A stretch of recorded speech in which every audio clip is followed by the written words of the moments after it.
Round 1, Group 224. And this group, I mean, it is just spectacular in its diversity. It's almost a parody of the system's own randomness. It really is a clash of titans and underdogs. You've got 4 completely different musical worlds thrown into the ring. Okay, lay them out for us. First up, you have Editors with In This Light and On This Evening. That's UK, post-punk, a bit of electro rock, very late 2000s. Okay. Then there's Joan Armatrading's track record. So now we're in 1980s, folk pop, R&B, really inventive, soulful stuff. A completely different vibe. Completely. Third, you have the behemoth, Marvin Gaye, represented by his greatest hits. Timeless Motown R&B, sheer historical weight. And finally, the total outlier, the music of Nashville. Original soundtrack, Season 1, Vol 1-1. A TV soundtrack, so that's modern country pop. Right. So you have a synth, a jazz fusion guitar, a Motown drum machine, and a banjo. How on earth do you compare those on equal footing? That's the beautiful terror of the quest. It completely dismantles the safety of judging records only within their genre. Right. When you put a Marvin Gaye compilation up against a 2009 synth rock album, the critic is forced to create a subjective baseline that goes beyond genre. An album has to succeed purely on its merits as a complete, compelling listening experience. Regardless of where it came from or when it was made. Exactly. And we're going to use the outcome of this specific group to reverse engineer what this critic valued most. Was it inventive craft? Structural cohesion? Or was it just the sheer power of a track list? The final rankings are going to give us the answer. All right, let's get into the winners then. The 2 albums that made it through Group 224 and moved on to Round 2. Taking first place was Joan Armatrading's track record. And in second, Editors In This Light and On This Evening. That initial ranking is immediately telling, isn't it? It is. For this judge, the inventive, soulful, really personal experience from Armatrading. It trumped the historical weight of Marvin Gaye and the raw energy of Editors. Which suggests that texture, artistry, and that personal connection, those were the criteria that mattered most. I think so. Let's start with Armatrading's first place finish. The core assessment from the source attributes this win to its quirky nature and inventive craft work. That phrase, inventive craft work, feels really key. It implies a record that wasn't just sticking to a formula. Absolutely. When you dig into the critique, the album's success is all about the depth of its storytelling and the intimacy of its delivery. He singles out her lyrics. Right. He does. He says she has an excellent way with her lyrics that puts you in the shoes of the subject. She's not just singing at you, she's pulling you into the story. Creating a very personal experience. That sounds like exactly the kind of thing that would reward the intent listening this quest demands. It is. It's immersive music. Now let's talk about the genre, because this is where the inventive part really shines. The critique notes that it's hard to pin down her sound. And he calls that normally a good sign. Why would that be a strength in a competition like this? Because it speaks to originality. It speaks to complexity. When you can't easily slot a record into a commercial category, it means the artist is pulling from all these diverse influences. So he tries to describe it. He does. He says it's closer to pop, but then he immediately adds these crucial qualifiers.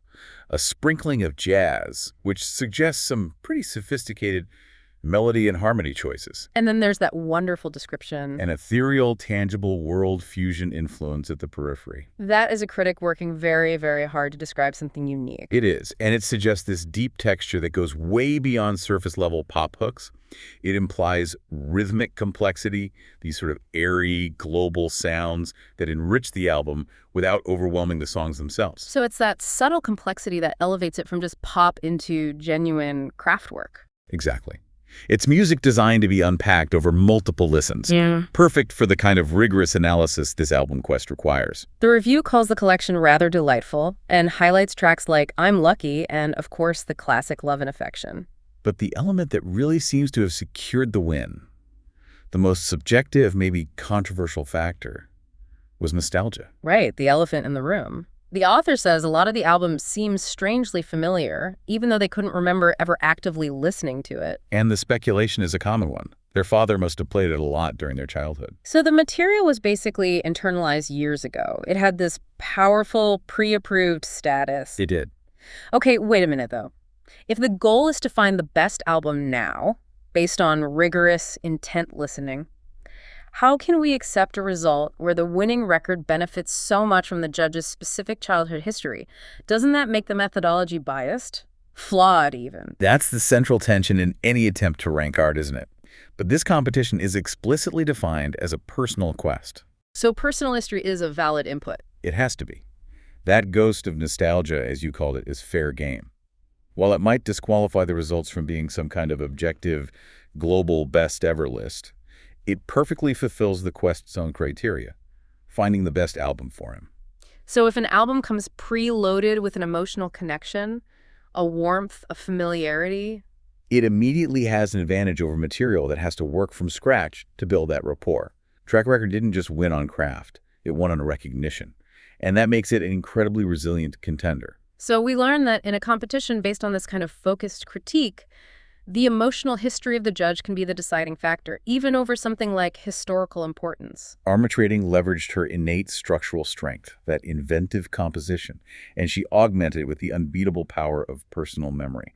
Okay, so from the warm, textured intimacy of Armatrading, let's move to the chilly, driving tension of the editors. A very different kind of structural success. Their 2009 #1 album, In This Light and On This Evening, took second place. It's a very modern, post-millennium British sound. And the description used by the critic is, well, it's instantly unforgettable. It really is. Imagine the vocalist from that weird 90s tune singing killer songs. That analogy, as bizarre as it is incredibly effective. It paints this picture of a really distinctive, maybe slightly theatrical vocal delivery. The Crash Test Dummies guy. Right, paired with the stadium-sized new wave arena rock of the Killers. It sets you up for something that's going to be expansive, but also a little bit eccentric. And what defines the sound isn't just that comparison, it's the texture. The album is an electro-pop rock affair, but it's specifically noted for using chord combinations that create a slightly uneasy feeling. That unease is the core of its artistic statement. They're not going for smooth, easily digested pop harmony. They're using dissonances, certain minor key inversions, all designed to create this atmospheric tension, sense of anxiety. It keeps the listener a little off balance. Which is engaging. It's a very intentional sonic choice. It gives the album its edge. But the critique flags a pretty serious structural weakness right at the start. Unconvincing opening 2 songs. In a World Cup format, a slow start can be fatal. Oh, it's a massive vulnerability. When you're forcing 4 albums into a single listening session, those first few tracks are vital for grabbing momentum, for establishing credibility. A weak opening is an immediate deduction. For sure. But the editors, they managed to recover. And dramatically, the album swings into life with a vibing Papillon with its heavy driving synth. So Papillon is the saving grace, the pivot point where the band just fully commits to that synthetic, driving electro rock sound. Precisely. That heavy synth energy redefined the album and carried it forward, and that resilience recovering from a weak start is itself a mark of a pretty strong record. But the critique didn't stop there. He raised some really specific, fascinating concerns about similarities, bordering on what he suggests could be plagiarism. This is where the critique gets really sophisticated. It moves from structure to originality. He noted a big resemblance between their track The Boxer and Keen's song, Better Than This. And then almost right away he flags another one. Eat Raw Meat, Blood Drool, as sounding very similar to a Moloko song. This shows the depth of the intent listening, right? He's not just listening for fun. He's actively cross-referencing against this huge mental database of music he has. Absolutely.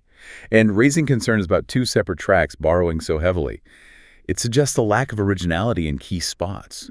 Now, we're just reporting what the source observed, but in a competition like this, these perceived borrowings act as clear deductions against the album's claim to be the best. Originality matters, even if the execution is strong. It has to.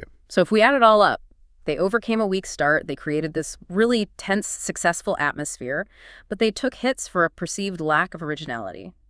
And despite all that, the conclusion was clear. The album was entertaining enough to see off Nashville and Marvin. What does that tell us about the Quest's values? It tells us that sheer, compelling execution, a strong, cohesive sound that is just undeniably engaging and energetic.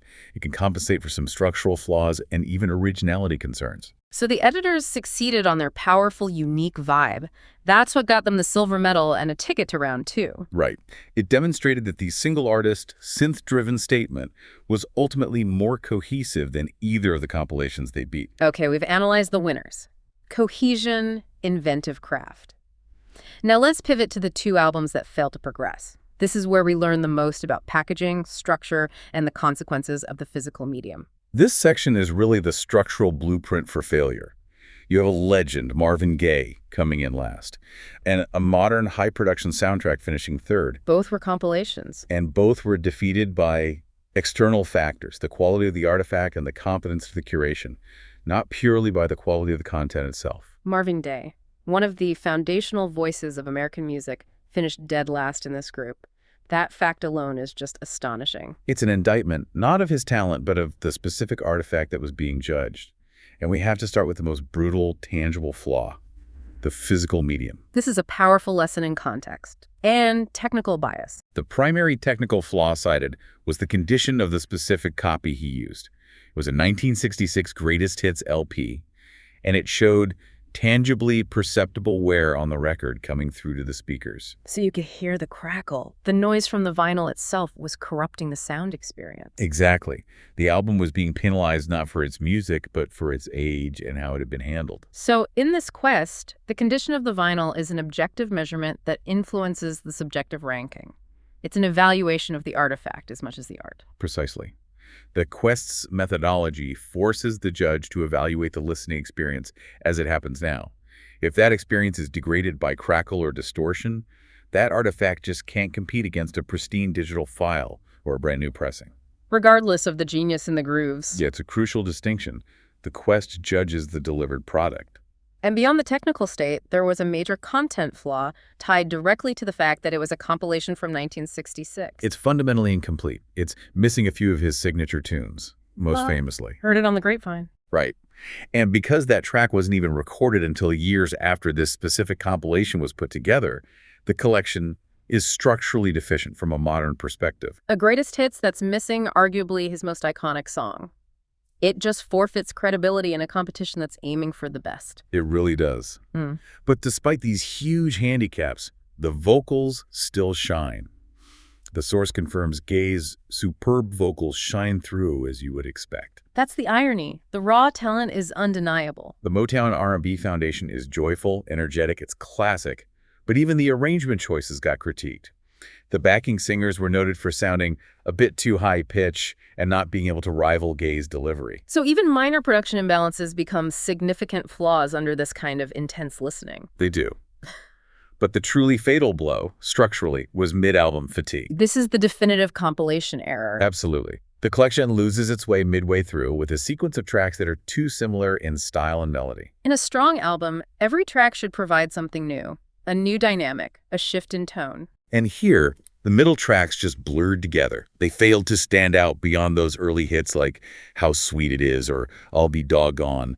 If a compilation can't maintain dynamic energy across its entire runtime, it fails the cohesion test. And it sinks fast. So the lesson is clear. Marvin Gaye, an absolute legend, came in fourth place, not because his music was bad, but because he was represented by a structurally redundant, incomplete, and physically damaged artifact. It's the ultimate cautionary tale. The quest penalizes poor packaging and curation as heavily as it rewards great songwriting. The competition forces an assessment of the delivery system. If he'd used a modern, comprehensive, digitally pristine collection, the outcome for Marvin Gaye would likely have been totally different. His loss is a testament to the power of context and presentation over sheer legacy. All right, let's move to the album that avoided the basement. The Nashville soundtrack. A contemporary compilation of very different beast, but it still failed to move on. It's a television soundtrack. Yeah. It was designed to serve a narrative, not necessarily to stand alone as a cohesive artistic statement. And that's its primary vulnerability. I think so. But we have to start with the genuine talent on display. The critique explicitly identifies Hayden Panettiere as a class above the rest of the cast. She's the closest to a genuine country pop star. Exactly. Her performances are the highlight. The opening track, Buried Under by Connie Britton, is also praised as competent. The raw components are there. So if the performances are competent, even good, what's the core structural fault? It sounds like it comes down to authenticity. It does. The album is branded faux country. More pop country than anything else. Yet the author acknowledges it pays a respectful tribute to the genre. It has decent ideas, strong melodies. The problem is that it's ultimately a mixed bag. And the core issue is that perceived authenticity gap. It's music written and performed by professional actors who are playing musicians. Right. And in a blind comparison against the inventive craft work of a lifelong artist like Armatrading, the Nashville record just falls short on that elusive quality of genuine artistic depth. The structural issues, though, seem to be what truly bothered the reviewer. The things that turned a decent collection of songs into a frustrating listen. Let's talk about the telescope issue. A classic compilation error. Repetition and poor sequencing. Telescope is seen as one of the better songs, and both versions on the album are considered good. But the question is, why put them so close together? Exactly. An album's track list is supposed to create a journey, a flow. Inserting two versions of the same track so close together just breaks that flow. It feels lazy, like padding, and it shows a critical lack of curation. Which gets heavily penalized in the Quest. Heavily. Then you have the critique of Wrong Song.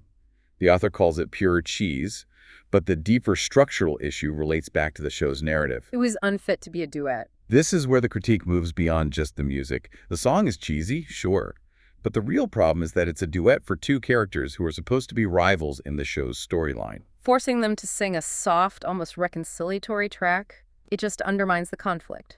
It's a failure of structural coherence. The music and the narrative it's supposed to serve are fundamentally misaligned. And finally, a pretty blunt assessment of Twist of Barbed Wire. It's just called a bit of a mess. Which suggests a complete breakdown in the track that you just can't ignore. Right. So the final assessment is that the collection limps along more than it should, even though there were plenty of strong songs in that first season of the show. So Nashville avoided the fate of Marvin Gaye because its physical medium was pristine and the performances were competent. But it was defeated by structural decisions. Multiple versions of the same song, duets that broke narrative sense, that perceived lack of authenticity, and an overall sequencing failure. It lost on curation, where Joan Armatrading won on craft and seamless delivery. Let's synthesize these results now. The final rankings for Round 1, Group 224, were pretty definitive.